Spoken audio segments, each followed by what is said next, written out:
हरे कृष्णा कृष्ण कृष्णा हरे हरे, हरे राम राम राम हरे हरे। ओ ओम नमो भगवते वासुदेवाय। ओम नमो भगवते वासुदेवाय। ओम नमो भगवते वासुदेवाय। ओम अज्ञानतिमिरान्धस्य ज्ञानाञ्जनशलाकया चक्षुरुन्मीलितं येन तस्मै श्रीगुरुभ्ये नमः। হরে কৃষ্ণ।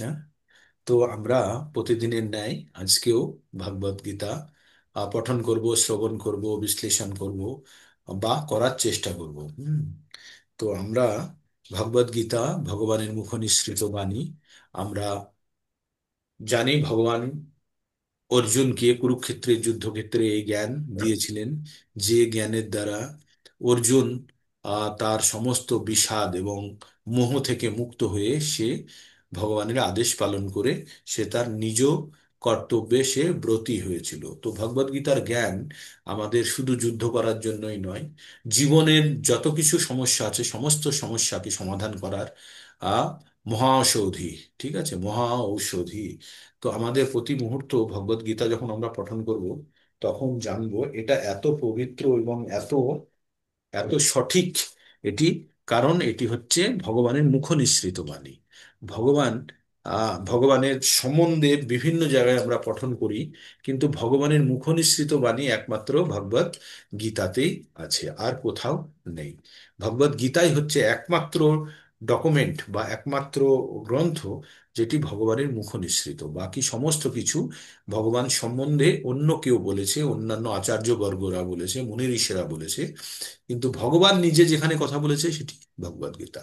তাই ভগবদ গীতা অত্যন্ত অত্যন্ত গুরুত্বপূর্ণ আমাদের প্রত্যেকের জীবনে। এটি একটি জীবনের ম্যানুয়াল স্বরূপ। হ্যাঁ, পরশুদিন 7 লক্ষ 5 লক্ষ গীতা কণ্ঠে সত্যি প্রচুর লোক হয়েছিল। কতজন গীতা পঠনের উদ্দেশ্যে এসেছিল সেটা আলাদা, কিন্তু মানুষের উৎসাহ ভীষণ ছিল। উৎসাহ ভীষণ ছিল সেখানে। পুরুলিয়া বাঁকুড়া থেকেও লোক চলে এসেছে ওভারনাইট জার্নি করে। হ্যাঁ, নদিয়া, এদিকে বা দক্ষিণ দিন থেকে, বর্ধমান থেকে, প্রত্যেকটা দূর দূর জায়গা থেকে লোক এসেছিল। তাদের মনের মধ্যে কিন্তু ভগবদ গীতা কি আছে তারা কেউ কিছুই জানে না।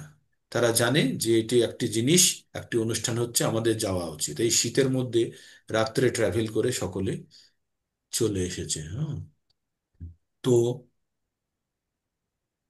আমাদের আমাদের এটা জানতে হবে যে মানুষের উৎসাহ, এই উৎসাহের অত্যন্ত প্রয়োজন। উৎসাহ না থাকলে আমরা কিন্তু, এবার যারা এসেছে তাদের মধ্যে হয়তো 10% 2%ও হয়তো তাদেরকে যদি ভগবদ গীতার জ্ঞান দিতে যান তারা হয়তো শিখতে চাইবে বা চাইবে না, বা তাদের সামান্য, অনেকে বেড়াতে এসছে অনেকে, কিন্তু একটা উৎসাহ ছিল। এই উৎসাহটা আমাদের খুব প্রয়োজন। এই উৎসাহটাই আমাদের পরবর্তীতে কিন্তু শিক্ষার দিকে নিয়ে যাবে। তো আমরা ভগবদ গীতা যখন আমরা পঠন করি তখন একটা জিনিস আমরা খুব স্বভাবতই লক্ষ্য করি, যে এটা যখন আমরা শুনি বা শোনাই বা পঠন করি তখন আমাদেরকে মনের মধ্যে একটা স্বাভাবিকভাবেই তৎক্ষণাৎ একটা পরিবর্তন ঘটায়। এটা হচ্ছে ভগবদ গীতার শক্তি। অর্জুনকে যখন ভগবান এই কথাগুলি বলেছিলেন, এই ভগবদ গীতার জ্ঞান কিন্তু 45 মিনিট বা 1 ঘন্টা ক্রস করেনি। তার মধ্যে এই 700 শ্লোকের কাহিনী সব হয়ে গেছে।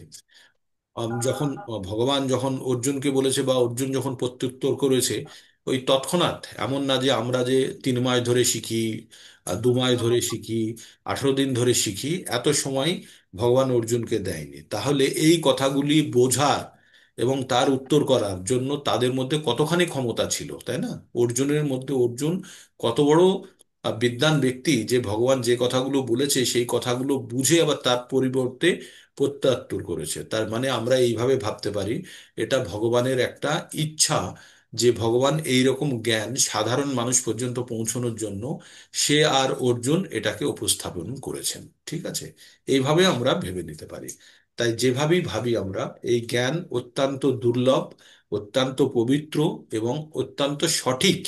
তাই আমাদের প্রত্যেকে এই জ্ঞান আমাদের জীবনে আনার চেষ্টা করতে হবে। এবার আমরা যে যে বর্ণে আর যে যে আশ্রমে আছি সেই বর্ণ আর আশ্রম অনুযায়ী আমরা স্বীয় ধর্ম পালন করব। স্বীয় ধর্ম মানে নিজস্ব ধর্ম, যে যে অবস্থায় আছি তার দ্বারা কি করব আমরা, ভগবত ভক্তির পথে এগোনোর চেষ্টা। তবে আমাদের প্রকৃতপক্ষে জানতে হবে যে আমাদের জীবনের প্রকৃত উদ্দেশ্য কি।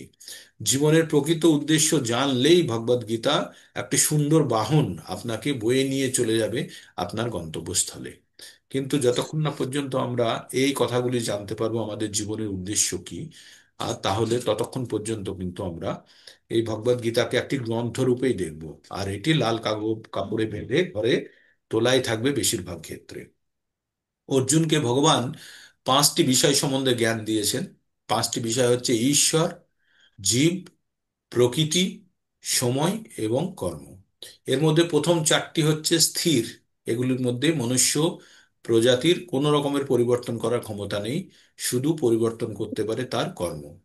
ঈশ্বর, ঈশ্বর সম্বন্ধে যখন আমরা জানি, এতদিন পর্যন্ত আমরা ঈশ্বর মানে কি জানতাম, যে যে কোনো দেব দেবতা এবং ঈশ্বরের মধ্যে কোনো পার্থক্য জানতাম না। কিন্তু এই ভগবদ গীতা পঠনের ফলে আমরা জানলাম যে ঈশ্বর কে, আর দেব দেবতা মহাদেব বিষ্ণু এরা কে, তাই না? এদের এদের পজিশন কি আর ভগবানের পজিশন কি, এটা আমাদের কাছে সকলের। একটা যদি আপনি যদি আহ গ্রামের মানুষকে জিজ্ঞেস করেন যে নরেন্দ্র মোদী আর একটা আপনার পঞ্চায়েতের ক্লার্ক, বা আপনার ডিস্ট্রিক্টের এমপি বা এমএলএ বা ডিএম, আহ, সবই সমান, সবই এক এক মনে হতো না এতদিন। কিন্তু প্রকৃতপক্ষে আপনি যখন জানবেন একজন প্রধানমন্ত্রীকে, একজন এমএলএ কে, একজন ডিএম কে আর পঞ্চায়েতের ক্লার্ক কে, সকলকে তখন আলাদাভাবে চিনতে শিখবেন। তো এইভাবে যখন আমরা ঈশ্বর সম্বন্ধে জ্ঞান অর্জন করব, তখন আমরা জানবো ঈশ্বর হচ্ছে সবকিছুর স্রষ্টা। আর বাকি দেব দেবতারা হচ্ছে, দেব দেবতাগুলি হচ্ছে পোর্টফোলিও। পোর্টফোলিও কেমন, যে এক একটা ডিপার্টমেন্ট, এই ডিপার্টমেন্টের হেড হয়ে এনারা বসে আছেন, অনেক দিন যাবত এরা বসে থাকবেন। কিন্তু তারপরেও আবার এদেরকে কিন্তু মর্তলোকে ফেরত আসতে হবে, তাই ঠিক বিভিন্ন ক্যাটাগরির এখানে দেব দেবতা আছে। তাই আমরা অত বিশদে না গিয়ে মোটামুটি আমরা ঈশ্বর সম্বন্ধে জানবো। ঈশ্বরের অবস্থান পৃথক, দেব দেবতাদের থেকে ঈশ্বর অনেক অনেক ঊর্ধ্বে বসে আছেন, তার দ্বারা দেব দেবতারা নিয়ন্ত্রিত। তাই দেব দেবতাদের কাছ থেকে যখন আমরা কিছু চাই আমরা অবশ্যই পাই, হ্যাঁ আমরা অবশ্যই পাই, কিন্তু সেটা প্রকৃতপক্ষে ভগবানেরই দেওয়া। তাই আমরা 7 নম্বর অধ্যায়ের আমরা পড়েছিলাম যে কাম, 7 নম্বর না 7 নম্বরে না 9 নম্বরে, কামস্তস্তায় অপহৃত জ্ঞানা প্রপদ্যন্তে অন্য দেবতা। হ্যাঁ, এটা 9 নম্বরে ছিল তাহলে বুঝি। যে আমরা যখন আমরা কামস্তায় অপহৃত জ্ঞান, যখন কাম কোনো কিছু ইচ্ছা পূরণ করার উদ্দেশ্যে যখন আমরা আমাদের হৃদয় বা আমাদের মন যখন অপহৃত হবে, তখন আমরা দেব দেবতার কাছে যাই। যখন কোনো ইচ্ছা পূরণের জন্য, ভৌতিক ইচ্ছা পূরণের জন্য, আধ্যাত্মিক ইচ্ছা পূরণের জন্য আমরা দেব দেবতার কাছে আমরা যাই না। আর আপনারা যদি দেব দেবতার কাছে যান আধ্যাত্মিক ইচ্ছা পূরণের জন্য, যেতে পারেন, তার কাছ থেকে প্রার্থনা করতে পারেন তাকে যেন, যে দেব দেবতার কাছে আপনি আরাধ্য দেব দেবতার কাছে গিয়ে আপনি বলতে পারেন আপনাকে যেন যথেষ্ট ভক্তি প্রদান করে, হ্যাঁ, যাতে আপনি ভগবানের সেবায় আরো ভালোভাবে নিয়োজিত হতে পারেন। ভক্তি মানে হচ্ছে প্রেমময়ী সেবা, ভগবানের প্রেমময়ী সেবা। আমরা ভক্তি সম্বন্ধে আগেও বলেছি, সর্বোপাধি বিনির্মুক্তং তৎপরার্থেন নির্মলং ঋষিকেন ঋষিকেশ সেবনং ভক্তির উচ্চতে। ভক্তি কাকে বলা হয়, যে আমাদের সব ধরনের উপাধি ত্যাগ করে আমাদের আত্মাকে নির্মল করে ঋষিকেশ, ঋষিকেশ অর্থাৎ ভগবান আর তার সেবা করাকেই বলছে ভক্তি। তো আমরা আমরা যে সকালবেলায় উঠে অনেকে বলে না ভক্তি করছে, এরা ভক্তি করে বলে সকালে উঠে পড়ে, ইয়েস, এটাও একটি ভক্তির অংশ।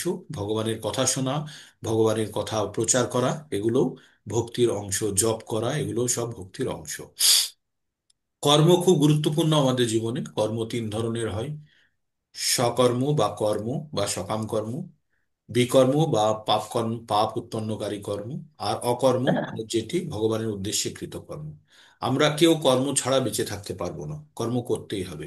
আর কর্ম যদি সকাম আর বিকর্ম হয়ে যায় তাহলে কিন্তু বন্ধনকারী।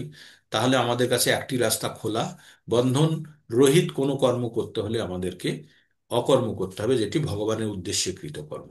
তার মানে কি আপনারা ভাবছেন যে সব সময় ভগবানকে ফুল জল দিয়ে প্রণাম করা, ভগবানের পুজো করা, সেটি কি ভগবানের প্রতি কর্তব্য কর্ম? ইয়েস, সেটা অবশ্যই করতে পারলে সব থেকে ভালো।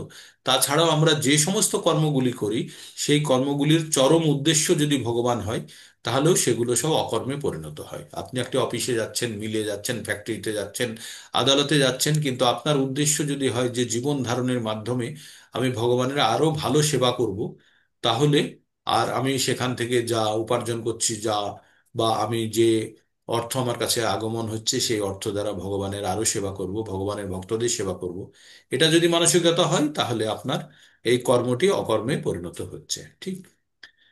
তো এইভাবে আমরা কর্ম সম্বন্ধে জেনেছি। আমরা মোটামুটি ভগবদ গীতার বিশেষ অংশটা জেনে গেছি, ভক্তিযোগ জেনেছি, কর্মযোগ জেনেছি। জ্ঞান যোগের দুটো অধ্যায় আমরা সম্পন্ন করে ফেলেছি। প্রথম অধ্যায় হচ্ছে প্রকৃতি পুরুষ এবং বিবেক যোগ। আর তারপরে পড়লাম আমরা প্রকৃতির গুণত্রয়। গুণত্রয় যোগ, তাই না? তিনটে গুণের সম্বন্ধে। তো আমরা 14 নম্বর অধ্যায় থেকে কি বুঝলাম? প্রথমে 13 নম্বরের শুরুতে অর্জুন 6টি প্রশ্ন করেছিলেন ভগবানকে। প্রকৃতি কি, পুরুষ কি, ক্ষেত্র কি, ক্ষেত্রজ্ঞ কি, জ্ঞান কি, আর জ্ঞেয় কি। ঠিক। এই 6টি প্রশ্নের উত্তর কিন্তু ভগবান দিয়েছেন। ক্ষেত্র হচ্ছে আমাদের শরীর, ক্ষেত্রজ্ঞ হচ্ছে মানে যে ক্ষেত্রের অধিকর্তা বা আমি বা আত্মা। আর পুরুষকে, পুরুষ হচ্ছে ভগবান বা যারা প্রকৃতিকে দহন করে তারাই হচ্ছে পুরুষ। ভগবান হচ্ছে পরম পুরুষ, আমরা হচ্ছে পুরুষ। পুরুষ মানে এখানে নারী পুরুষ নয়, যারাই প্রকৃতিকে দহন করে প্রত্যেকটা জীবই পুরুষ। হুম। জ্ঞান কি? জ্ঞান হচ্ছে ক্ষেত্র আর ক্ষেত্রজ্ঞকে জানা হচ্ছে জ্ঞান। ওই যে 20টি আমরা পড়েছিলাম, 20টি, সেটি হচ্ছে জ্ঞান। আর তার বাইরে যত কিছু সব অজ্ঞান। তারপরে হলো এবার জ্ঞেয়। জ্ঞেয় মানে হচ্ছে কাকে জানা যায়, সেটি হচ্ছে ভগবান সম্বন্ধে বলা হচ্ছে। জ্ঞেয় মানে হচ্ছে ভগবান, জ্ঞেয় মানে হচ্ছে যাকে জানা যায়, তিনি হচ্ছে ভগবান। তাহলে আমরা প্রকৃতি পুরুষ সম্বন্ধে জেনে গেছি। আর প্রকৃতি সম্বন্ধে জানতে গিয়ে আমরা প্রকৃতি কি জানলাম? ভগবানের বহিরঙ্গা শক্তি হচ্ছে প্রকৃতি। এই ভগবানের তিনটে শক্তি আছে: অন্তরঙ্গা শক্তি, বহিরঙ্গা শক্তি আর তটস্থ শক্তি। যারা অন্তরঙ্গা এবং বহিরঙ্গা শক্তির মিশ্রণে তৈরি, তাদের বলা হয় তটস্থ। আমরা হচ্ছি জীবন্ত প্রাণীরা হচ্ছি তটস্থ শক্তি, কারণ আমাদের মধ্যে বহিরঙ্গা শক্তিও আছে, অন্তরঙ্গা শক্তিও আছে। অন্তরঙ্গা শক্তিটা কি? ভগবানের চিন্ময় জীবরা, চিন্ময় দেহ, সেটি হচ্ছে অন্তরঙ্গা শক্তি। বহিরঙ্গা শক্তি কি? আমাদের স্থূল শরীর 24টি তত্ত্ব দিয়ে তৈরি। 24টি তত্ত্ব কি কি? ভূমি, অপ, নল, বায়ু, মাটি, জল, বায়ু, আকাশ আর অগ্নি। 10টি জ্ঞানের, 5টি কর্মেন্দ্রিয়, 5টি জ্ঞানেন্দ্রিয়। 5টি কর্মেন্দ্রিয় হচ্ছে হাত, পা, মুখ, উপস্থ আর পায়ু। আর জ্ঞানেন্দ্রিয় চক্ষু, কর্ণ, নাসিকা, জিহ্বা, ত্বক। 5টি ইন্দ্রিয়ের বিষয়সমূহ রূপ, রস, গন্ধ, শব্দ, স্পর্শ। সূক্ষ্ম শরীরে মন, বুদ্ধি, অহংকার। আর 3টে গুণের প্রভাব হচ্ছে প্রধান। তাহলে 24টি তত্ত্ব আর আত্মা চিন্ময় তত্ত্ব, এই টোটাল মিলে হচ্ছে আমাদের 25টি তত্ত্ব। এই 25টি তত্ত্ব দিয়ে জীব তৈরি। তাই আমরা তটস্থ শক্তির অধীনে। তট মানে হচ্ছে যেখানে জল আর ডাঙা মিশে, সেই জায়গাটাকে বলা হয় তট। আর যেহেতু আমরা সূক্ষ্ম চিন্ময় শরীর এবং জড় শরীরের মিশ্রণে তৈরি, তাই আমরা হচ্ছে তটস্থ। যখন আমরা আধ্যাত্মিকতার মধ্যে থেকে ভগবানের সঙ্গে যুক্ত বা যুক্ত হওয়ার প্রক্রিয়া চালাই, তখন আমরা আমরা থাকি অন্তরঙ্গা শক্তির অধীনে। বর্তমানে আপনারা সবাই অন্তরঙ্গা শক্তির অধীনে আছেন, কিন্তু সকাল কিছুক্ষণ পরেই আপনারা সবাই বহিরঙ্গা প্রকৃতির আন্ডারে চলে যাবেন, যখন আপনারা দৈহিক বা ভৌতিক সব কর্মকাণ্ডে লিপ্ত হয়ে যাবেন। তো আমরা প্রকৃতির 3টে গুণ আমরা পড়েছি। প্রকৃতির 3টে গুণ হচ্ছে সত, রজ আর তম। এই 3টে গুণ সম্বন্ধে ব্যাখ্যা করতে গিয়ে আমরা বিশদ জেনেছি 3টে গুণ। সত মানে হচ্ছে শুদ্ধ গুণ। রজ মানে হচ্ছে যেটা কর্মোদ্যম, মানে কাজ করার জন্য স্পৃহা জাগায়। আর তম মানে হচ্ছে অজ্ঞানতা বা অন্ধকারাচ্ছন্ন, তমসা। তো এই 3টে গুণের প্রভাব আমরা বিভিন্নভাবে পড়েছি। এই 3টে গুণ যারা শতগুণে থাকে তাদের ঊর্ধ্বগতি হয়, যারা তমগুণে থাকে তাদের নিম্নগতি হয়, আর যারা রজগুণে থাকে তারা এখানেই পৃথিবীতে পুনরায় জন্মগ্রহণ করেন। হুম। তো এইভাবে আমাদের প্রক্রিয়া চলতে থাকে। তাহলে আমাদেরকে কি করতে হবে? আমাদের প্রথম কাজ হবে আমাদের শতগুণে আসতে হবে। শতগুণে আসতে গেলে আমাদের দুটো জিনিস করতে হবে। কি দুটো জিনিস করতে হবে? একটা হচ্ছে, কি বলুন দেখি, দুটো জিনিস কি করতে হবে আমাদের শতগুণে আসতে হলে? আহার আর সঙ্গ। আহার প্রধান, আর 2 নম্বর সঙ্গ। সঙ্গ। সঙ্গ। কাদের সঙ্গে সঙ্গ করতে হবে? সৎসঙ্গ। হ্যাঁ, সৎ লোকেদের, যারা অলরেডি শতগুণে অধিষ্ঠিত আছে তাদের সঙ্গে সঙ্গ করতে পারলে সব থেকে ভালো। হ্যাঁ? তাদের সঙ্গে সঙ্গ করতে পারলে কি হবে? আমাদের মধ্যে তার কিছুটা আবেশ আমাদের মধ্যে প্রস্তুত হবে। যেমন একটা চুম্বকের কাছে একটা লোহা আনলে সেই লোহাটাকে চুম্বক টেনে নেয়, নিয়ে তার মধ্যেও কিছু চুম্বকত্ব তৈরি করে, তাই না? তো তেমনি আমরা সব সময় সৎ, নিষ্ঠাবান ভক্তদের কাছে সঙ্গে যুক্ত হওয়ার চেষ্টা করব। তাতে কি হবে? তার সামান্য যদি গুণ আমাদের মধ্যে প্রবাহিত হয়, তাহলে কিন্তু আমাদের মধ্যেও এই শতগুণের প্রভাবটা পরিলক্ষিত হবে এবং আমরা শতগুণে থাকতে বেশিক্ষণ উদ্বুদ্ধ হব। আসলে আমরা, আমাদের মধ্যে 3টে গুণই সবসময় বর্তমান।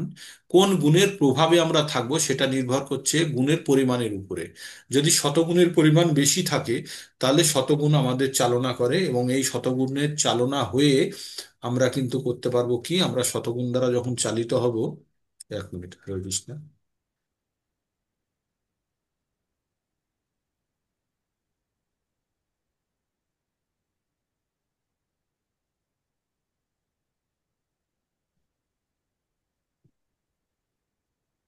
হরে কৃষ্ণ। আচ্ছা, আমরা যখন শতগুণ দ্বারা চালিত হব, তখন আমাদের, আমরা তখন কিন্তু আর কোনো অন্যায় করব না। আমরা শান্ত মনে আমরা কোনো জিনিসের প্রতি মেডিটেট করতে পারবো, কনসেন্ট্রেট করতে পারবো। পারবো তো শতগুণে থাকলে? আর শতগুণটা সম্পূর্ণভাবে ও মানে 90% নির্ভর করে আমাদের আহারের উপরে, আর 10% সঙ্গ। তো এই 10% সঙ্গ আমাদেরকে সবসময় যে আপনি মনে করুন এখানে সকালবেলায় সঙ্গ করে নিলেন, নিয়েই বাইরে বেরিয়ে চায়ের দোকানে বসেই যেই এসআইআর আর পার্টি পলিটিক্স নিয়ে যখনই আলোচনা করতে যাবেন, তখনই কিন্তু আপনি কুসঙ্গে পড়ে গেলেন, সেই সঙ্গে থাকলেন না। তখনই আপনার মাথা কিন্তু বিচলিত হয়ে যাবে, সঙ্গে সঙ্গে আপনি শত থেকে বেরিয়ে রজর দিকে চলে আসবেন, তাই না?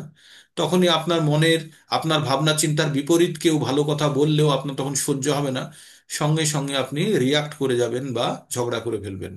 তো এগুলো সব আমাদের সঙ্গে হয়, আমার সঙ্গে তো হয়েই থাকে। তো আমিও চেষ্টা করি কিভাবে শতগুণে থাকবো। পারতপক্ষে আমাদেরকে শত যে নিয়মগুলি আছে সেই নিয়মগুলির মধ্যে থাকলেই আমরা ধীরে ধীরে শতগুণটাকে অর্জন করতে পারবো। এবার শতগুণ অর্জন করার পরে আমাদের নেক্সট কাজ হচ্ছে শতগুণেও না থাকা, শতগুণেরও ঊর্ধ্বে যাওয়া।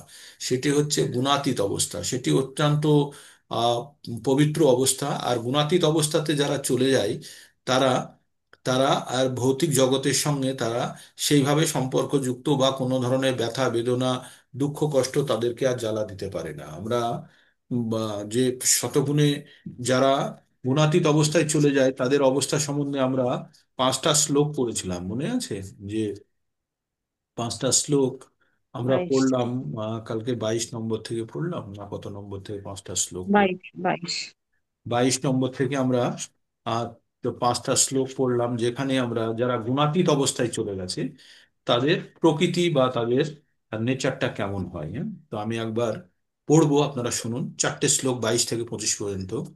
প্রকাশং চ প্রবৃত্তিং চ শ্রী ভগবান উবাচ। ভগবান এই জ্ঞানগুলি দিচ্ছে না। শ্রী ভগবান উবাচ, প্রকাশং চ প্রবৃত্তিং চ মোহমেব চ পাণ্ডব নাদেষ্টি নাদেষ্টি সংপ্রবৃত্তানি না নিবত্তানি কাঙ্ক্ষতি উদাসীনো বদাসীনো গুণর্জো না বিচলতে গুণা বর্তন্ত ইত্যেবং জহোবস্থিত অবশিষ্যতে জহ গতে বস্থিতন্তি লিঙ্গতে সম সুখ দুঃখ, সম দুঃখ সুখ সমদুঃখ স্বাস্থ্য দুঃখ সত্য সমলোষ্টাস্ম সমলোষ্টাকাম কাঞ্চন কাঞ্চন তুল্য প্রিয় তুল্য প্রিয় প্রিয় প্রিয় তুল্য প্রিয় ধর প্রিয় ধীর তুল্য নিন্দা সত্য আত্মস্তুতি নিন্দা আত্মসংস্তুতি নিন্দাত্ম সংস্তুতি মান অপমানয় তুল্য তুল্য তুল্য তুল্য स्तुल्यो तुल्यो मित्रो মিত্ররিপক্ষয় अपिरिक्तयो সর্বরম্ভা सर्व পরিত্যাগী आरम्भय परित्यागी গুণাতীত স गुणातीतं উচ্যতে। उच्यते।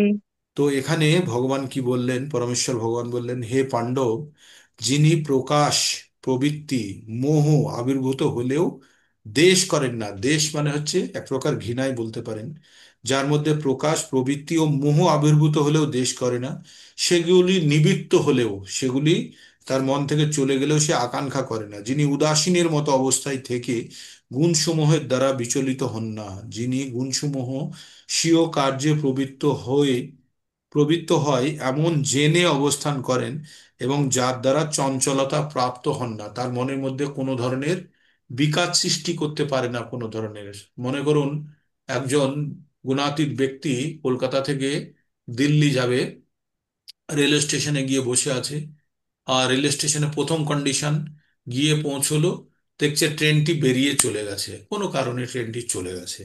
তো তার জন্য বিচলিত হয় না যে ঠিক আছে পরবর্তী ট্রেন আসবে, আমি পরবর্তী ট্রেনের জন্য যাব। স্টেশনে গিয়ে বসে আছে, পরবর্তী অবস্থা যে ট্রেনটি যেটি যাবে সেটি 10 ঘন্টা লেট, তাতেও সে বিচলিত নেই, ঠিক আছে 10 ঘন্টা লেট। আর ট্রেনে যাওয়াটা তার উদ্দেশ্য, কখন যাবে সেটা না, সে তার জন্য তার যা নৈমিত্তিক কর্ম আছে সেটা সে করতে থাকে, ঠিক। তো আর একবার যাচ্ছে সে, আর একটা অবস্থান নিয়েছে, সে যাচ্ছে ট্রেনে, তার পাশে অনেক লোক বসে হইচই করছে, তাতেও তার কিছু যায় আসে না, সে মানসিকভাবে সে প্রস্তুত যে বাহ্যিক যত ধরনের সমস্যাগুলি, সেগুলি সব তাৎক্ষণিক। ভগবান অর্জুনকে 2 নম্বর অধ্যায়ে 14 নম্বর শ্লোকে বলেছে, কালকে আপনাদের পোস্ট করেছিলাম বুঝি শ্লোকটা, মাত্রা স্পর্শাস্তু কন্তেও শীতোষ্ণ সুখ দুঃখদা অগামী অগামী অপায়নী অনিত্যস্য তাং তিতিক্ষস্য ভারত। তো অর্জুনকে বলেছিলেন ভগবান যে এই যে দুঃখ কষ্ট, সুখ দুঃখ ব্যথা বেদনা, এগুলি সব সিজনের মতো, সিজন যেমন আমাদের গ্রীষ্ম বর্ষা আসে আবার চলে যায়, তেমনি আমাদের এই দুঃখ কষ্টগুলো আসে এবং চলে যায়। সেই জন্য শুধু আমাদেরকে কি করতে হবে, অর্জুনকে বলেছিল ধৈর্য ধরো। তাই ধৈর্যটা খুব প্রয়োজন গুণাতীত অবস্থায় যাওয়ার জন্য। সেই জন্য যে কোনো অবস্থায় হোক, যদি একটু ধৈর্য আর একটু সহ্য করার ক্ষমতা বাড়ালেই, ধৈর্যের সঙ্গে সহ্য ক্ষমতা বাড়ালেই দেখবেন অনেক দুঃখ কষ্ট তৎক্ষণাৎ ধীরে ধীরে সেগুলো চলে গেছে। তাই বলছে এইভাবে জেনে আত্ম অবস্থান করেন যার চঞ্চলতা প্রাপ্ত হন না, যিনি আত্মস্বরূপী অবস্থা থেকে সুখ ও দুঃখকে সমভাবা সম্পন্ন ভাবেন, যিনি মাটির ঢেলা পাথর এবং স্বর্ণে সমদৃষ্টি সম্পন্ন, যার কাছে মাটির ঢেলা পাথর এবং স্বর্ণ সমান, এটা কি আমাদের দ্বারা হবে? হবে না। যিনি প্রিয় অপ্রিয় বিষয়ে সমভাবা সম্পন্ন, যিনি ধৈর্যশীল নিন্দা স্তুতি এবং মান অপমানে সমভাবা সম্পন্ন, যিনি শত্রু মিত্র উভয়ের প্রতি সমভাবা সম্পন্ন, যিনি সমস্ত কাজের কর্মোদ্যম পরিত্যাগ করেছেন। কর্মোদ্যম মানে কাজ করার ইচ্ছা বা প্রচেষ্টা বা দুর্দমনীয় ইচ্ছা, যেটা সেটা রজগুণের প্রভাবে হয়, তাই তিনি যেহেতু রজগুণ থেকে মুক্ত, তাই সমস্ত সর্বারম্ভ পরিত্যাগী আছে না লাস্ট লাইনে, সর্বরম্ভা পরিত্যাগী গুণাতীত স উচ্যতে, সব ধরনের নতুন প্রজেক্ট বা কর্মকাণ্ডে তার আর মন নেই, তিনি গুণাতীত বলে আখ্যায়িত। তারপরে ভগবান 26 নম্বরে কি বললেন, এই রকম যে অর্জন করেছে, আর অর্জন করতে গেলে কি লাগে, কি বললেন ভগবান, মাং চ যো অব্যভিচারেণ ভক্তি যোগেন সেবতে সগুণান সমতিত্তান ব্রহ্মভূয়ায় কল্পতে। তো ব্রহ্মভূত অবস্থা পেতে গেলে কি করতে হবে, যে মাং চ অব্যভিচারেণ, ভগবানকে কি করতে হবে, অব্যভিচারেণ মানে একাত্ম ভাবে, একটাই লক্ষ্য ভগবান, ঠিক আছে, আর কোনো লক্ষ্য নেই। ঘোড়ার আহ চোখের সামনে যেমন দুটো পর্দা লাগানো থাকে সোজা সামনে যাওয়ার জন্য, সাইডে কি হচ্ছে ঘোড়ার জানার দরকার নেই, তেমনি এখানে ভগবান বলছে মাংচ অব্যভিচারেণ, আর কোনো দিকে ডাইভার্ট না হয়ে, কোনো দিকে বিভক্ত না হয়ে, একমাত্র ভগবানকে লক্ষ্য রেখে, সংকল্প রেখে, ভগবানকে উদ্দেশ্য রেখে যে ভগবানের সেবায় নিয়োজিত, সে ব্রহ্মভূত অবস্থায় পৌঁছতে পারে, ঠিক আছে, সে ব্রহ্মভূত অবস্থায় পৌঁছতে পারে। তো এইভাবে আমাদের 14 নম্বর অধ্যায়টি শেষ হয়েছিল। আমরা 15 নম্বর অধ্যায়ে প্রবেশ করব। 15 নম্বর অধ্যায়টি জ্ঞান যোগের তৃতীয় অধ্যায়, আর এটির নাম পুরুষোত্তম যোগ। আমরা ওই যে প্রকৃতি, আমরা পাঁচটি জিনিস সম্বন্ধে পড়েছিলাম না, অর্জুন জিজ্ঞেস করলো পুরুষকে, পুরুষ, তো পুরুষ উত্তম কাকে বলা হয়? ভগবানকে। উত্তম কথার অর্থ জানেন? উত্তম, উত্তম, তমকে যে অতিক্রম করেছে সে হচ্ছে উত্তম। আমরা বলি না উত্তম ছেলে মানে ভালো, ভালো মানে খারাপ নয়, তাকে ভালো বলা হচ্ছে, তাই না? উত্তম, তমকে যে অতিক্রম করেছে সে হচ্ছে উত্তম। আর একটি কথা খুব ব্যবহৃত হয়, নির্মম। নির্মম শুনেছেন? নির্মম, নির্মম কথার অর্থ কি আমরা বলি সাধারণত? নিষ্ঠুরের সঙ্গে বলি না, নির্মম ভাবে হত্যা করেছে বলে না, নির্মম। কিন্তু ভগবদ গীতায় নির্মম, ভক্তির পথে নির্মম কথাটি অত্যন্ত গুরুত্বপূর্ণ। নির্মম মানে হচ্ছে যার মমত্ব বোধ নেই, যার আমাত্ম বোধ নেই, যে ওই জিনিসটা আমার বলে যে ভাবে না, নির্মম, আমার নয়, এই ভাবনাটাই হচ্ছে নির্মম। তো সেটার সঙ্গে নিষ্ঠুরতার কোনো সম্পর্ক নেই, হ্যাঁ। আর মমত্ব বোধ, যেখানে মমত্ব বোধ, ভক্তিতে কিন্তু ভগবানের যখন ভক্তি করবেন হুম। তখন মমত্ব বোধের প্রয়োজন নেই। মমত্ব বোধটা হচ্ছে মোহ, মানে মমত্ব মানে আমার আমার ভাব, এই জায়গা থেকে বেরোতে হবে, তবেই ভক্তির পথে এগোনো যাবে। তো মমত্ব আর নির্মম এই দুটো জিনিস আমাদের জানা খুব প্রয়োজন। তো আমরা এবার পুরুষোত্তম যোগ সম্বন্ধে জানবো। এখানে ভগবান একটু অন্যভাবে ব্যাখ্যা করার চেষ্টা করছে। এই চ্যাপ্টারটি আপনারা যখন পড়বেন তখন যারা ওই ভগবদ গীতার শ্লোকা রিসাইটেশন করেছেন তারা তো চ্যাপ্টারটি অনেকবার পড়েছেন এবং তারা রিসাইট করতেও জানেন। এই চ্যাপ্টারটিতে ভগবান সম্বন্ধে আমরা জানবো। ভগবান নিজের সম্বন্ধে বেশি বলবে এবং এই পৃথিবী সম্বন্ধে বলবে, এই পৃথিবীটা কি, কি রকম সেটা সম্বন্ধে বলবে। এই পৃথিবীটাকে বলছে যে একটি, আচ্ছা আপনাদের আরেকটু পিছনে গিয়ে বলি, মনে করুন পুকুর আছে, পুকুর, আপনাদের পুকুর আছে, পুকুরের পাড়ে যদি একটি কোনো গাছ থাকে, সেই গাছটির একটি প্রতিবিম্ব জলের মধ্যে দেখা যায়, তাই না? তো জলের মধ্যে যখন প্রতিবিম্ব দেখবেন তখন ওই গাছটি কেমন ভাবে দেখবেন? দেখা যাবে যে কাণ্ডটি উপরের দিকে, শিকড়গুলি উপরের দিকে, বা শিকড় তো দেখা যায় না, বা কাণ্ডের শিকড়ের কাছে যে কাণ্ডটি সেটি উপরের দিকে, আর পাতা ডালপালা সব নিচের দিকে, তাই না? জলের মধ্যে প্রতিবিম্ব হলে তাই দেখা যাবে। তাই বলছে এটাকে কি প্রতিবিম্ব বলা হয়? বিকৃত প্রতিবিম্ব। হ্যাঁ, কি বলা হয়? বিকৃত প্রতিবিম্ব মানে আসল অসৎ প্রতিবিম্ব, এটা সৎ নয়। আমরা ফিজিক্সেও পড়েছি, যেটি হচ্ছে সৎ আর অসৎ, যেটিকে পর্দায় ফেলা যায় সেটিকে বলা হয় সৎ, আর যেটিকে পর্দায় ফেলা যায় না সেটিকে বলা হয় অসৎ। তো এটি হচ্ছে, ওই গাছটি হচ্ছে বিকৃত প্রতিবিম্ব, যেটার কোনো অস্তিত্বই নেই, শুধু ক্ষণিকের দর্শন মাত্র। হ্যাঁ? এবার এই যে জলের মধ্যে যে গাছটি আপনি দেখতে পাচ্ছেন, সেই গাছ থেকে যদি আপনি আম পাড়ার চেষ্টা করেন, আম পাবেন? পাবেন না, কারণ সেখানে প্রকৃতপক্ষে আম নেই। কিন্তু আম কি নেই প্রকৃতপক্ষে? জগতেই কি আম নেই? আম আছে, কিন্তু জলের মধ্যে নেই। তো ওই আম গাছটা, যেটা হচ্ছে প্রকৃত ভগবানের ধাম, ওই আম গাছটা হচ্ছে প্রকৃত ভগবানের ধাম, আর এই পৃথিবীটা হচ্ছে তার উল্টো প্রতিবিম্ব। তাই এখানে যদি সেই আমের ফল পাওয়ার চেষ্টা করি তাহলে বৃথা প্রচেষ্টা। তাহলে আমাদের কি করতে হবে? আসল আম গাছের কাছে যাওয়ার চেষ্টা করতে হবে। তো এখানে আম গাছের পরিবর্তে এখানে বলা হয়েছে বানিয়ান ট্রি, মানে এখানে অশ্বত্থ গাছের কথা বলা হয়েছে। হ্যাঁ, তো আমরা, তাহলে আমরা বোঝার চেষ্টা করব একটি অশ্বত্থ গাছের সঙ্গে এই পৃথিবীকে তুলনা করা হয়েছে, যে অশ্বত্থ গাছের শিকড়গুলি উপরের দিকে আর গাছের পাতাগুলো নিচের দিকে আছে। হ্যাঁ, অনেক শিকড় দিয়ে বড় জঙ্গল প্রকৃতির গাছ হয়ে আছে। অশ্বত্থ গাছের তো অনেক ঝুরি, বা বট গাছের যেমন অনেক ঝুরি থেকে অনেক দূর পর্যন্ত বিস্তৃত থাকে, বোঝাই যায় না যে গাছটির কত বড় বিস্তৃতি, অনেক বড় জায়গা নিয়ে থাকে। তাই এখানে বলছে অশ্বত্থ গাছ বলেছে।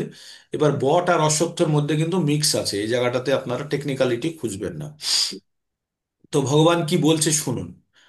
শ্রী ভগবান উবাচ ঊর্ধ্বমূলং অধঃশাখা, অধঃশাখাম অশ্বত্থম প্রাহুরব্যয়ম ছন্দাংসি যস্য পর্ণানি যস্তং বেদ স বেদবিদ। আবার শুনুন, ঊর্ধ্বমূলং অধঃশাখা অশ্বত্থং প্রাহুরব্যয়ম ছন্দাংসি যস্য পর্ণানি যস্তং বেদ স বেদবিদ। তো পরমেশ্বর ভগবান কি বললেন? বললেন ঊর্ধ্ব মূল, যে বৃক্ষের মূল মানে শিকড় উপরের দিকে, আর শাখা, শাখা, শাখাগুলি নিচের দিকে। একটি অব্যয়, যে অব্যয় মানে যার ক্ষয় হয় না, অশ্বত্থ বৃক্ষের কথা বলা হয়েছে। একটি গাছের কথা বলা হয়েছে যার শিকড়গুলি উপরের দিকে আর শাখাগুলো নিচের দিকে, আর যার পাতাগুলি বেদের মন্ত্রস্বরূপ, যার পাতাগুলি বেদের মন্ত্রস্বরূপ। যিনি এই বৃক্ষটিকে জানেন তিনি বেদজ্ঞ। বেদজ্ঞ মানে হচ্ছে বেদকে যিনি জানেন। বেদ মানে কি? বেদ মানে হচ্ছে জ্ঞান, যার জ্ঞান আছে তিনি জ্ঞ। তাহলে বেদজ্ঞ মানে জ্ঞান সম্বন্ধে যে জেনেছে, তাহলে জ্ঞানজ্ঞ বলতে পারি, কিন্তু যেহেতু কথার অর্থে দেওয়া আছে সেটা হচ্ছে বেদজ্ঞ। এবার একটা গাছ আছে, মনে করুন একটা বড় বট গাছ আছে। এই গাছটিকে যখন দেখবেন, তখন গাছটির কোন জায়গায় থাকলে আপনি গাছটিকে সম্পূর্ণভাবে দেখতে পাবেন? আপনারা বলুন, একটি বড় বট গাছ আছে, এই গাছের কোন অংশে আপনি যখন থাকলে পুরো গাছটিকে আপনি দেখতে পাবেন? কোথায় থাকলে? নিচে। বলুন, কেউ বলুন। নিচে। কোন জায়গাতে গা- থাকলে পুরো গাছটিকে দেখা যাবে? কোথায় থাকলে? গাছের নিচে। গাছের নিচে নিচে। থাকে। গাছের নিচে যদি থাকে তাহলে পাতা পাবেন? না, হুম। গাছের থেকে একটু দূরে স্যার। গাছ থেকে দূরে থাকতে হবে আমাদের, তাই না? গাছ থেকে দূরে থাকলে আমরা কি দেখতে পাবো? তখন গাছ থেকে যখন দূরে থাকবো তখন গাছের কি দেখতে পাবো? পাতা শিকড় সব। পাতাগুলো দেখতে পাবো প্রথমে, তাই না? গাছের প্রথমে পাতা, তারপরে শাখা, তারপরে কাণ্ড, তারপরে শিকড়, তাই না? গাছ হুম। থেকে দূরে থাকলে। তো এখানে তাই বলছে গাছের পাতাগুলো হচ্ছে বেদের মন্ত্রস্বরূপ, বৈদিক মন্ত্রস্বরূপ। তাহলে ওই গাছের ভিতর থেকে যদি কাউকে বেরিয়ে আসতে হয়, তাহলে গাছটি সম্বন্ধে জ্ঞান অর্জন করতে হবে, তাই তো? আর গাছের জ্ঞানগুলো হচ্ছে গাছের পাতা। তাহলে কেউ যদি গাছের পাতা পর্যন্ত বাইরের দিক থেকে না দেখে, ভিতরের দিক থেকে গাছের পাতা দেখলে গাছের তলার পাতা দেখতে পাবেন, পাতার তলাটা দেখতে পাবেন। কিন্তু গাছের বাইরে বেরিয়ে আসতে পারলে তবেই গাছের পাতার প্রকৃত রূপটা দেখতে পাবেন, তাই না? একটা কলা গাছে উঠছেন বা নারকেল গাছে উঠছেন, তখন নিচে গাছের পাতার তলার দিকটা দেখতে পাবেন। কিন্তু গাছটাকে যখন বাইরের দিক থেকে দেখবেন, তখন গাছের পাতার বাইরের দিকটা দেখতে পাবেন। তাই বলছে বেদের মন্ত্রসমূহ গাছের পাতা। আর এই পাতাকে যদি কেউ সম্পূর্ণভাবে দেখেছে, তাহলে মানে গাছটিকে বাইরে থেকে দেখেছে কেউ, তখন গাছটি সম্বন্ধে সম্পূর্ণ জ্ঞান পেয়েছে। তাই বলছে যে এই বৃক্ষের উপরের দিকে হচ্ছে মূল, আর নিচের দিকে হচ্ছে শাখা, পাতাগুলো নিচের দিকে আছে। এবার এই গাছের যে পাতাগুলো যে দেখতে পেয়েছে, সে গাছের ভিতরে নেই, গাছ থেকে বাইরে আছে। তার মানে বেদ সম্বন্ধে বা এই জ্ঞান যখন কেউ জেনে যাবে, তখন জড়জাগতিক বন্ধনের সে বাইরে থাকবে। সে জড়জাগতিক বন্ধনের ভিতরে থাকলে প্রকৃত অর্থে এই জ্ঞানটি অর্জন করা যাবে না। তাই আমরা যখন জড়জাগতিক ভাবনা চিন্তার বাইরে এসে আধ্যাত্মিক আলোচনার মধ্যে থাকবো, তখনই প্রকৃত অর্থে ভগবানের ধাম বা ভগবানের আশ্রয় বা প্রকৃত জগৎ সম্বন্ধে আমরা জানতে পারবো। কখন? যখন আমরা জড়জগতের বাইরে আসবো। এই জায়গাটা বোঝার চেষ্টা করুন আগে। সবাই যখন এগ্রি হবে, তারপর আমি এগোবো। হুম। গাছের পাতা যদি পরিষ্কারভাবে আমাদের জানতে হয়, তাহলে আমাদের গাছের বাইরে আসতে হবে।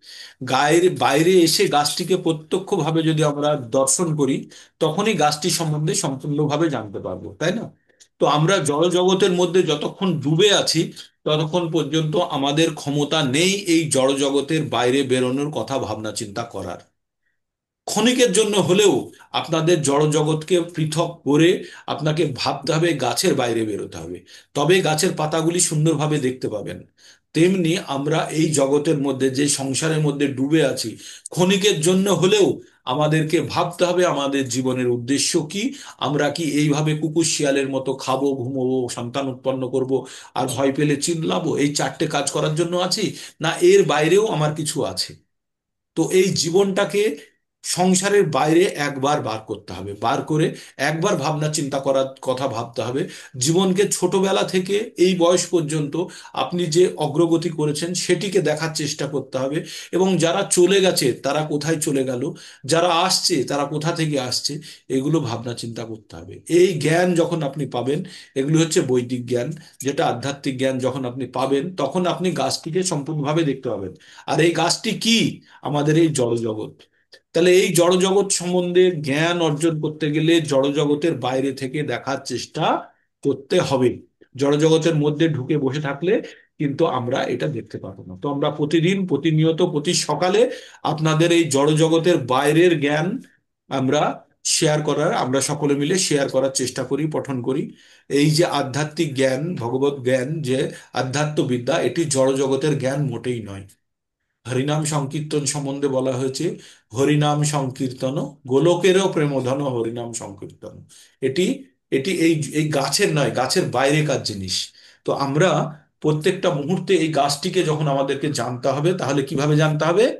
গাছটির বাইরে থেকে দেখতে হবে। তাই আমাদের জড় জগৎকে যতক্ষণ না পর্যন্ত আমরা জগতের, আমরা বাসির বাইরে বেরোনোর চেষ্টা করে ভাবনা চিন্তা করব, ততক্ষণ কিন্তু প্রকৃত জ্ঞান বুঝতে পারবো না। তো এতদূর পর্যন্ত আমি যে কথাটা বললাম, তাহলে এবার বুঝতে পেরেছেন যে আমাদের এই জগৎটা উল্টো একটি প্রতিবিম্ব।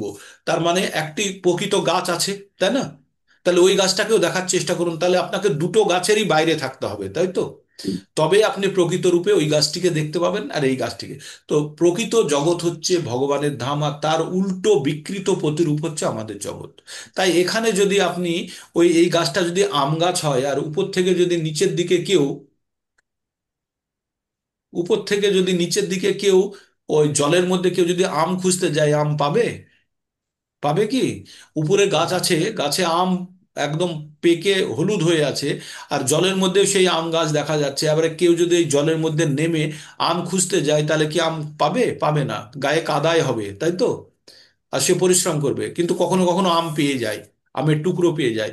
ওই পাখিতে খেয়েছে, খেয়ে ফেলেছে, সেই আমের কিছুটা টুকরো নিচে পড়ে আছে, আর তাই কেউ খুঁজতে গিয়ে হয়তো কখনো পেয়ে গেছে, আর সে চিল্লিয়ে বলে দিয়েছে এখানে আম পাওয়া যায়। আর বাকি লোক সব ওই জলে নেমে আম খুঁজছে। হুম, তো হুম, এই হুম। আম খোঁজা হচ্ছে প্রকৃত সুখ খোঁজা এই পৃথিবীতে। পৃথিবীর নাম কি? দুঃখালয়ম, অশাশ্বতম। আর এখানে ক্ষণিকের জন্যই আমের, পাখির খাওয়া একটু অংশ আমরা নিচে পেয়ে, সেইটা পেয়ে খুব আনন্দে আছি যে এখানেও সুখ পাওয়া যায়। কিন্তু প্রকৃত সুখ কোথায়? গাছের উপরে। আম আছে গাছের উপরে। তাহলে প্রকৃত গাছটি কোথায়? সেটি হচ্ছে ভগবানের ধাম। আর এই পৃথিবীটি হচ্ছে বিকৃত প্রতিরূপ। শুনে মাথা খারাপ করা কিছু নেই, একদম গ্রন্থে লেখা আছে। এগুলো আমি মনোকল্পনা প্রসূত কিছুই বলছি না, সমস্ত কিছু ভগবদ গীতা। ভগবদ গীতা মানে ভগবানের মুখনিসৃত বাণী। আর এর থেকে পবিত্র এবং এর থেকে শুদ্ধ খাঁটি কিছুই হতে পারে না। তাই এই গ্রন্থে যে কথাগুলো লেখা আছে, প্রত্যেকটা কথা আমাদের গ্রহণ করতে হবে। তাই কি লেখা আছে? ঊর্ধ্ব মূলং অধ শাখাম অশ্বত্থম প্রাহুরভয়ম ছন্দাংসি যস্য পর্ণানি যস্তং বেদ স বেদবিদ। তো তাহলে এটার দুটো ব্যাখ্যা হলো, একটা হচ্ছে ভৌতিক গাছটি সম্বন্ধে, আর একটি গাছটির কি সিম্বলিক ব্যাখ্যা, গাছটি কেন ভগবান এরকম বলতে চেয়েছে সে ব্যাখ্যাটাও আমি বললাম। যে এই জড়জগৎ হচ্ছে আধ্যাত্মিক জগতের বিরূপ প্রতিবিম্ব বা উল্টো প্রতিবিম্ব, যেটা আমরা সত্যি বলে বুঝে নিয়েছি। বা কিন্তু তার মানে এই নয় যে জড়জগৎ মিথ্যা। এই জড়জগতের একটি স্বরূপ, রূপ একটি আছে, সেটি হচ্ছে আধ্যাত্মিক জগৎ। আর এই বৃক্ষটিকে সেই জানতে পারবে যে বৃক্ষের বাইরে থেকে বৃক্ষটিকে দেখার চেষ্টা করবে। আর এই বৃক্ষের বাইরে বেরোতে গেলে কি করতে হবে সেটাও আমরা এবার পড়বো, ঠিক? এতদূর গাছপালা পর্যন্ত কাটতে হবে। মোটামুটি এতদূর পর্যন্ত বোঝা গেছে? যদি কারোর বুঝতে, এতদূর পর্যন্ত বুঝতে যদি অসুবিধা থাকে তাহলে বলবেন। এইবার শুনুন। অধশ্চ ঊর্ধ্বং প্রসিতাস্ত শাখা, অধশ্চ ঊর্ধ্বং প্রসিতাস্থ শাখা, গুণা প্রবিদ্ধা বিষয় প্রবালা, অধশ্চ মূলানি সম্পদানি কর্মাণি বন্ধানি মনুষ্য। তো বলছে কি, এই বৃক্ষের শাখাগুলি জড় প্রকৃতির তিনটে গুণ দ্বারা পুষ্ট।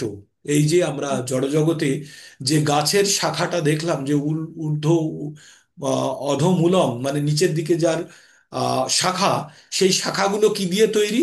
প্রকৃতির তিনটে গুণ দিয়ে তৈরি। এবার আমাদেরকে আমরা যখন গাছের মধ্যে থাকি, আমরা একটা গাছের ভিতরে এবার ঢুকে যান, গাছটির কাণ্ডের উপরে বসে আছেন বা ডালে বসে আছেন। আপনি তাহলে কি পাতাগুলো দেখতে পাবেন? পাতাগুলো তো বাইরের দিকে মুখ করে আছে, দেখতে পাচ্ছেন না। জ্ঞান আপনার কাছে প্রকৃত আসেনি। এবার গাছটাকেই আপনার জগৎ মনে হবে। তাই বলছে এবার এই গাছটি কেমন?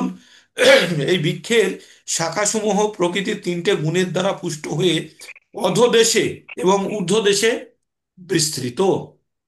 অধো মানে হচ্ছে নিচের দিকে, আর এই গাছের ডালটি উপরের দিকে, দুই দিকেই বিস্তৃত, এবং এই শাখাগুলো ডালগুলো কি দিয়ে? প্রকৃতির তিনটে গুণ যার পরে আমরা বসে আছি। আপনি যখন গাছের উপরে ডালে বসে আছেন, তখন কি করছেন? তখন যে ডালটির উপরে বসে আছেন, ডালটি কি দিয়ে পুষ্ট? প্রকৃতির তিনটে গুণ দিয়ে। তার মানে আমরা কিসের, বর্তমানে আমরা কোন জিনিসের উপর অবস্থান করছি? এই জড়জগতে প্রকৃতির তিনটে গুণের উপরে আমরা টিকে আছি। সত রজ তম, এই তিনটে গুণের বাইরে না বেরোতে পারলে, আমরা কখনোই কিন্তু গুণাতীত অবস্থায় না যেতে পারলে, তার মানে গাছের ডাল থেকে বেরোতে হবে আপনাকে। তো এইখানে সেই কথাটি এইবার বলবে। আর এই গাছের ডালগুলি এই যে তিনটে গুণের দ্বারা মানুষকে এখানে বেঁধে রেখেছে, কিভাবে? কর্মের বাঁধনে আটকে রেখেছে। তাই বলছে এই বৃক্ষের শাখাসমূহ তিনটি প্রকৃতি গুণের দ্বারা পুষ্ট হয়ে অধোদেশে এবং ঊর্ধ্বদেশে, উপরে এবং নিচে বিস্তৃত। ইন্দ্রিয়ের বিষয়সমূহ শাখাগণের পল্লব। এই যে ইন্দ্রিয়ের বিষয় কি, আমাদের ইন্দ্রিয়ের বিষয় কি? রূপ, রস, গন্ধ, শব্দ, স্পর্শ। এগুলো শাখা সমূহের যে ডালগুলি আছে, ডালগুলির সুন্দর পাতা পল্লব এই বৃক্ষের অধোদেশে, অধোদেশে মানে নিচের দিকে প্রসারিত মূলও আছে, সেগুলি মানুষ্য লোকে সকাম কর্মের বন্ধনে আবদ্ধ। এই গাছের যে শিকড়গুলি আছে, সেগুলি হচ্ছে মানুষকে সকাম কর্মের বন্ধনে বেঁধে রেখেছে। মোটামুটি এইরকম একটু বুঝে রাখুন। পুরো জিনিসটা বুঝতে গেলে কয়েকবার পড়তে হবে। এইবার 3 নম্বরে এবং 4 নম্বরে কি বলছে শুনুন। না রূপম, না রূপমহস্য, না রূপমস্য তথা উপলভ্যতে, নাস্তো 4 দিন স চ সংপ্রতিষ্ঠা, অশ্বত্থমেনং সুবিরূঢ় মূলম, অসঙ্গ শস্ত্রেণ দৃঢ়েন চিত্তা, তদোপদং তৎপরিমার্গিতব্যং, যস্মিন গত্তা ন নিবর্তন্তি ভূয়ো, তমেব চাদ্যং পুরুষং প্রপদ্যে, যতঃ ইয়েতাং প্রবৃত্তি ব্রবীতাং প্রসিতা প্রত্যক্ষং পুরাণে। পুরাণে। তো এবার কি বলছে? না রূপমস্য তথা উপলভ্যতে, মানে তার রূপ উপলব্ধি করা খুব কঠিন। কার? এই অশ্বত্থ গাছটি। কারণ নাস্ত, না অন্ত, না চা আদির, চ সংপ্রতিষ্ঠা, না তার শুরু না শেষ। যদি কোনো বড় অশ্বত্থ গাছ থাকে, যদি অনেক বড় অশ্বত্থ গাছ থাকে, তার এত শিকড় আর এত শাখা পোশাখা, একটা ছোট পাখি ওই গাছের ভিতরে যে আটকে আছে, সে গাছের মানে এত বড় বিস্তৃত গাছ, সে বুঝতেই পারছে না কোথায় তার শুরু কোথায় তার শেষ। তাই বলছে যে তার প্রকৃত রূপ সম্বন্ধে, এই বৃক্ষের প্রকৃতির রূপটা এই জগতে উপলব্ধি করা যায় না, কারণ আমরা গাছের ভিতরে বসে আছি। আপনাদেরকে আমি প্রথমে যে জিনিসটা বললাম, আপনি যদি গাছের ভিতরে থাকেন, তাহলে গাছের প্রকৃত রূপটা বোঝা যাবে না, আপনাকে গাছের বাইরে বেরিয়ে আসতে হবে। কিন্তু গাছের বাইরে বেরোতে পারবেন না, কারণ আপনি গাছের মধ্যে আটকে আছেন। তাই বলছে এই রূপটি জগতে উপলব্ধি করা যায় না, এর আদি অন্ত স্থিতি কোথায় কেউই বুঝতে পারে না। কিন্তু দৃঢ়তার সঙ্গে তীব্র বৈরাগ্যের অস্ত্রের দ্বারা, এখানে খুব শক্তিশালী কথা বলেছে, দৃঢ়তার সঙ্গে পুরো ডিটারমিনেশন নিয়ে কি করতে হবে? তীব্র বৈরাগ্য, বৈরাগ্যর অস্ত্রের দ্বারা যদি এই গাছের শাখা কেটে দিতে পারেন। আপনি তো গাছের মধ্যে আটকে আছেন, তো গাছের একটা না একটা ডাল ভাঙতেই হবে। ভাঙার জন্য হাতে শক্তি নেই, তাই আপনার কাছে একটা অস্ত্র দিয়েছে, সেই অস্ত্র দিয়ে যদি একটা ডাল কেটে ফেলতে পারেন, তাহলে আপনি কিন্তু গাছের বাইরে বেরিয়ে আসতে পারবেন। ঠিক এই ডালটি কি? এই ডালটি হচ্ছে আপনার ওই তিনটে গুণ দ্বারা চালিত। আগেই বলেছি আমরা, গাছের ডালগুলি তিনটে গুণ দ্বারা পুষ্ট। তাহলে এই তিনটে গুণকে অতিক্রম করতে হবে কি করে? বৈরাগ্যের অস্ত্র দ্বারা। এই বৈরাগ্যের অস্ত্র দ্বারা যখন ওই ডালটিকে ছেদন করতে পারবেন, তখনই কিন্তু আপনি গাছের বাইরে বেরিয়ে আসতে পারবেন। তাই আমরা এই জড় জগতের মধ্যে আমরা তিনটে গুণের বাঁধনে আটকে আছি। এই তিনটে গুণের বাইরে বেরোতে গেলে কি করতে হবে? আমাদের বৈরাগ্যের অস্ত্র দ্বারা এই তিনটে গুণ দ্বারা উপলব্ধ ফল থেকে আমাদের দূরে থাকতে হবে। তখনই কিন্তু এই গাছের বাইরে বেরোতে হবে। যখন আমরা গাছের বাইরে বেরোতে পারবো তীব্র, এখানে কি বলছে? কিন্তু দৃঢ়তা, এখানে হচ্ছে অসস্থ মেরান সুবিড়ূঢ় মূলম। এই অসস্থ গাছের মূলগুলি অত্যন্ত শক্ত এবং সুবিড়, সুবিড় মূলম, অসঙ্গ শস্ত্রেণ দৃঢ় চিত্তা। তো বলছে যে অসঙ্গ, মানে অসঙ্গ মানে তিনটে গুণ থেকে বিচ্ছিন্ন হয়ে, সেটাকে শক্ত কোনো অস্ত্র দ্বারা, এই তিনটে গুণের বাইরে বেরিয়ে বৈরাগ্যের অস্ত্র দ্বারা যখন আপনি এটাকে ছিত্তা মানে কেটে ফেলা, যখন কেটে ফেলতে পারবেন, তখনই আপনি ওখান থেকে বেরোতে পারবেন। এই অশ্বত্থ গাছকে অবশ্যই ছেদন করে সেই স্থানের অন্বেষণ করা কর্তব্য। কোন স্থানের অন্বেষণ কর্তব্য? এই যে গাছের ভিতরে আপনি আটকে আছেন, গাছের ডাল কেটে আপনি বেরিয়ে চলে আসলেন, এবার আপনি থাকবেন কোথায়? তাহলে আপনার এমন একটি জায়গা খোঁজা প্রয়োজন, সেই জায়গাটি কি হলে যেখানে গেলে পুনরায় ফিরে আসতেন। যৎ তৎপদম তৎপরিমার্গ পরিমার্গিতব্যং যস্মিন গত্তা, যেখানে গেলে না নিবর্তন্তি ভূয়, পুনরায় ফিরে আসতে হয় না। তাই বলছে যে সে যেখানে গমন করলে পুনরায় ফিরে আসতে হয় না, এবং যেখানে শরণাতীত কাল থেকে সমস্ত কিছু প্রবর্তিত এবং বিস্তৃত আছে, যার থেকে সেই আদি পুরুষের প্রতি শরণাগত হওয়া উচিত। কিন্তু সেই আদি পুরুষের প্রতি শরণাগত হওয়া উচিত কার কাছে? যৎ প্রবৃত্তি প্রসিত পুরাণী তমেব চাদ্দং পুরুষং প্রপদ্যে যথ প্রবৃত্তি প্রসিতা পুরাণী। তাই বলছে সেই আদি পুরুষের শরণাগত হয়ে আমাদের কি করতে হবে? তাহলে আমরা যে এই জড় জগতের মধ্যে আটকে আছি, দুটো যে এই জায়গাটা কিন্তু একটু আমাদের বুদ্ধিমত্তার প্রকাশ লাগবে। এটা প্রথমেই যদি ভগবান বলে দিত কেউই বুঝতো না। আমরা এতক্ষণ পর্যন্ত কিছুটা হলেও আমরা যে জ্ঞান অর্জন করেছি, সেই জ্ঞানের মাধ্যমে আমাদের জানতে হবে অশ্বত্থ গাছ, গাছের শাখাগুলি হচ্ছে কি? শাখাগুলি মানে ডালগুলি হচ্ছে তিনটে গুণের দ্বারা, পাতাগুলি হচ্ছে বৈদিক মন্ত্রসমূহ। এবার গাছটি সম্বন্ধে জানতে হলে গাছের বাইরে বেরোতে হবে। গাছের বাইরে বেরোতে হলে কি হবে? যেহেতু আমরা গাছের মধ্যে আটকে আছি, তাহলে গাছের ডালকে কাটতে হবে। গাছের ডালকে কাটার জন্য অস্ত্র লাগবে। সেই অস্ত্রটার নাম হচ্ছে বৈরাগ্যের অস্ত্র দ্বারা। যখন আপনি একটি ডালকে কেটে গাছের বাইরে বেরিয়ে আসবেন, তখন গাছটিকে প্রকৃত রূপে দেখতে পাবেন। এবার এই গাছটির তো ডাল কেটে বেরিয়ে চলে আসেন, এবার যাবেন কোথায়? তাই বলছে এমন একটা জায়গা খোঁজা উচিত যেখানে গেলে আর এই গাছের মতো আটকে পড়বেন না, পুনরায় ফিরে আসতে হয় না। আর সেখানে যেতে গেলে কি করতে হবে? সেই আদি পুরুষের প্রতি শরণাগত হওয়া উচিত। সেই আদি পুরুষকে ভগবানের শরণাগত হওয়া উচিত। তো মোটামুটি এইরকম একটা বেসিক আইডিয়া নিয়ে আপনাদের চলতে হবে। এটিকে বারবার বারবার পড়লে, এর তাৎপর্য পড়লে কিছুটা হয়তো মাথার মধ্যে ঢুকবে। তারপরে আমরা 5 নম্বর থেকে কালকে পড়বো। নির্মাণ মোহা জিতসঙ্গ দোষা আধ্যাত্ম নিত্যা বিনির্বৃত্ত কামা ছন্দে বিমুক্তা সুখ দুঃখ সঙ্গে গচ্ছন্ত মোড়া পদয়ন্তত। তো এইখানে যেতে গেলে কি কি গুণগুলো লাগবে, সেই গুণগুলো সম্বন্ধে বলছে। ওই জায়গাতে যেতে গেলে কি কি গুণগুলো লাগবে? যারা অভিমান, মান অভিমান শূন্য, সঙ্গদোষ রহিত, নিত্য বিরাজ পরায়ণ, কামনা বর্জিত, সুখ ও দুঃখের দ্বন্দ্বসমূহ এবং বিভ্রান্তি থেকে মুক্ত, তারা সেই পদ অবলম্বন করে পদয় অব্যয় পদ লাভ করতে পারে। মানে ওই গাছ থেকে বেরিয়ে ওই যে গাছটিতে প্রবেশ করবেন, যে প্রকৃত গাছটিতে প্রবেশ করবেন, সেটিতে প্রবেশ করতে গেলে কি কি গুণগুলি থাকবে? যে তার মান থাকলে হবে না, অভিমান থাকলে হবে না, মোহ থাকলে হবে না, সঙ্গদোষ মানে এই ভৌতিক জগতের সঙ্গে সঙ্গ প্রাপ্তির ইচ্ছা থাকলে হবে না, নিত্য বিরাজ পরায়ণ, কামনা বর্জিত হতে হবে। মানে সমস্ত সাত্ত্বিক বা ব্রহ্মভূত অবস্থার, সাত্ত্বিকের ঊর্ধ্বে ব্রহ্মভূত অবস্থার যে গুণগুলি, সেই গুণগুলি থাকতে হবে। সুখ দুঃখ দ্বন্দ্ব সমূহ বিভ্রান্তি থেকে মুক্ত, সুখ এবং দুঃখ তাকে স্পর্শ করতে পারে না, তারাই অব্যয় পদ লাভ করতে পারেন। তো এই ছিল আজকের সকালের, আজকে একটু ভিন্ন ধরনের আলোচনা, একটু আধ্যাত্মিকতার মধ্যে প্রবেশ করার একটু প্রয়োজনীয়তা বোধ করা, তাই না? এখানে একটু ভিন্নভাবে নিজেদেরকে দেখার চেষ্টা করা। আপনারা একটা জিনিস জানবেন, আপনার বাড়ির ভিতরে থেকে বাড়িকে কিন্তু সম্পূর্ণভাবে দেখতে পাবেন না। যতক্ষণ না বাড়ির বাইরে যাচ্ছেন, ততক্ষণ পর্যন্ত আপনার বাড়িটিকে সম্পূর্ণভাবে দেখতে পাবেন না। তাই আমরা যখন এই জগতের মধ্যে, এই সংসারের মধ্যে ডুবে থাকবো, তখন কিন্তু আমরা সংসারের ভিতরটা বাইরে থেকে যতক্ষণ না দেখবো, ততক্ষণ পর্যন্ত আমরা বুঝতে পারবো না। তাই আমাদের সব সময় আমাদের ভাবতে হবে যে কখনো কখনো আমাদের ভিড়ের বাইরে থেকে ভিড়কে দেখতে হবে। আপনি একটি ভিড়ের মধ্যে আছেন, আপনার হাইট হচ্ছে 5 ফুট 6 ইঞ্চি, 5 ফুট 10 ইঞ্চি, তো আপনি 5টা 6টা লোককেই দেখতে পাবেন। কিন্তু ওইখান থেকে বেরিয়ে যদি আপনি আপনার ছাতের পুরে চলে আসেন, তাহলে কিন্তু সমগ্র ভিড়কে দেখতে পাবেন, তাই না? তো এইভাবে আমাদের এই জড়জাগতিক সংসারের থেকে নিজেকে কখনো কখনো বাইরে বার করার চেষ্টা করতে হবে। এতদিন পর্যন্ত যতগুলো জ্ঞান কথা বলেছি আপনাদেরকে, সেগুলো বলেছি যে এগুলো শুনতে হবে, মানতে হবে, করতে হবে।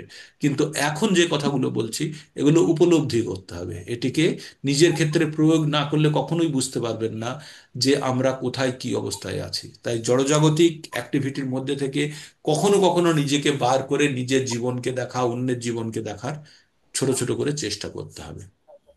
তো এই ছিল আজকে সকালের প্রোগ্রাম। কারো কিছু বলার থাকলে বলতে পারেন।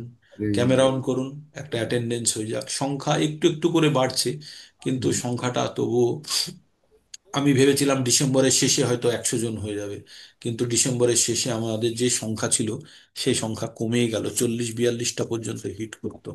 আর এখন 23-24-এ থেমে গেছে। ক্যামেরা অন করুন। আচ্ছা, সুতপে মাতাজি আজকে জয়েন করতে পেরেছেন অনেকদিন পরে। মাতাজি জয়েন করতে পারছিলেন না, মনমোহন প্রভু হয়তো হেল্প করেছেন নিশ্চয়ই। তো যারা যারা পারবেন ক্যামেরা অন করুন, একটা অ্যাটেন্ডেন্স হয়ে যাক। হরে কৃষ্ণ হরে কৃষ্ণ, কৃষ্ণ হয়ে গেছে। আর যারা যারা যাদের মনের মধ্যে কোনো প্রশ্ন আছে বা কিছু বুঝতে পারলেন না, সেই জায়গাটা যদি একবার বলেন তাহলে আমি চেষ্টা করব কিছু উত্তর যদি আমার কাছে থাকে, নতুবা এখানেই শেষ করব। কারো কিছু বলার আছে? মনমোহন প্রভু।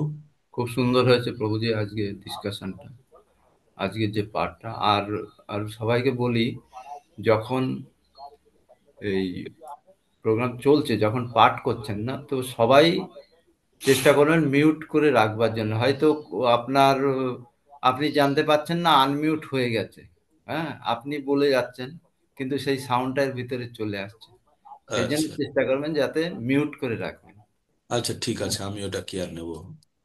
আমি কেয়ার নেব এবং সকলকেই আমি বলছি যে, তার কারণ এটা রেকর্ডিং হয়, তো রেকর্ডিং হয়, সবাই এটা হ্যাঁ পরে আবার শুনতে শুনতে চায়, শোনে। হয়তো অনেকে জয়েন করতে পারছে না, তারাও শুনছে। তো হ্যাঁ। এটা মিউট করে থাকলে তাহলে মানে প্রভুর কথাগুলোই কি শুনতে হয়, পাবে। আমি যখন বলছি তখন যদি কেউ বলে না, আমার কনসেন্ট্রেশনটাও একটু ডাইভার্ট হয়ে যায়। এনিওয়ে, আমি তাহলে কাল থেকে আমি মিউট আপনাদের করে দেবো, তারপরে যার প্রয়োজন হবে সে আনমিউট করে বলবেন, তাহলে আর অসুবিধা হবে না। ঠিক আছে, ওটা বড় বিষয় নয়, বাট আমরা এটা খেয়াল রাখবো। হুম? হরে আর কৃষ্ণ প্রভু। হ্যাঁ হরে মাতাজি কৃষ্ণ। বলুন। হরে কৃষ্ণ বলছি মাতাজি। ওই ওই যে চৈতন্য মহাপ্রভুর প্রণাম মন্ত্র আছে না, নমঃ মহাবাদান্নায়, মহাবাদান্নায় কথাটা মারে একটু বলে যদি ভালো হয়। অনেক দয়া, মহাবদন্যায় মানে অপু, মানে অনেক অনেক দয়াকে বদন্যয়, বদন্যয় কথাটা হচ্ছে হচ্ছে দয়া। মহাবদন্যায় মানে হ্যাঁ, অনেক দয়াতে তিনি আমাদেরকে কৃষ্ণ প্রেম দিয়েছেন, তাই তো। নমঃ মহাবদান্যায় কৃষ্ণ প্রেম পদায়তে, প্রেম পদায়তে প্রদায়তে। অনেক দয়া করে তিনি আমাদেরকে কৃষ্ণ প্রেম বিলিয়েছেন। ঠিক, আমরা চেয়ে চেয়ে পাই না, আর উনি বিলিয়ে বেড়াচ্ছেন অনেক দয়া করে। তাই মহাবদান্যায় কৃষ্ণ প্রেম পদায়তে, কৃষ্ণায় কৃষ্ণ চৈতন্য নামনে গৌর। ওর তিসে মানে দেখতে উনি গৌর, মানে হুম। সোনালী রং, বলছেন নামনে গৌর তিসে নমঃ। তো এই মহাবদান্যায় মানে অনেক দয়া করে। ঠিক আছে, আর কারো কিছু প্রভুজি, বলুন। বলছিলাম আমার সব মঙ্গল আরতি সব গান টান গুলো সব মানে ডিলিট হয়ে গেছে, এগুলো পাঠিয়ে দিবেন। ইউটিউবে দেওয়া আছে রেকর্ডিং, ইউটিউবে মঙ্গল আরতি বলে রেকর্ডিং দেওয়া আছে, দেখবেন ইউটিউবে। আপনারা যেখানে আচ্ছা।